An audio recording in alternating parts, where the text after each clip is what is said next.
brain can actually train itself to sort of and then all of a sudden you're back into a situation. Oh, look at that celebrating. Force on it. Good job, guys. Brainy fans, brainiacs. Opposite of having sea legs. Yeah, smart. For sea legs, you almost have too much input into the inner ear, and then you get on dry land and it reduces. Here, you don't have much input to the inner ear, then all of a sudden, a lot there. And that's sort of, I think, what makes people feel unstable. They move sort of robotically because the head feels a little disconnected from the body. All these sorts of things. It lasts maybe that's why they didn't take them out right away. It makes sense.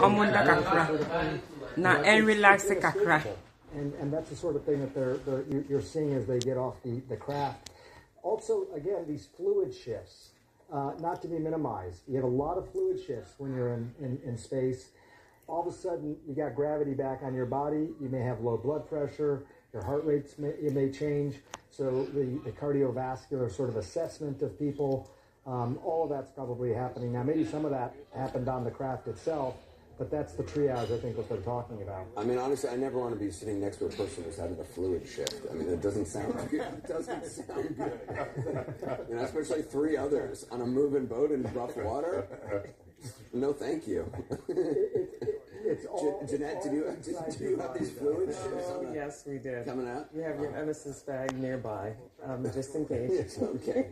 It's just gravity. When you get to space, the fluid is usually, when walking around the planet, the fluid is in certain areas, and then when you get to space, no gravity, it pulls up in the upper extremity, and then it gets redistributed back to when you get back. So that's the shift. It's not as bad as it sounds, but now that you mention it, we have to figure out another word for it. Fluid relocation.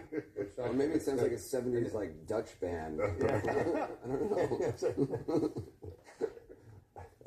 know. Miles, it's just remarkable to see these images. I mean, it harkens back to, so many people today have not really seen something like this in years.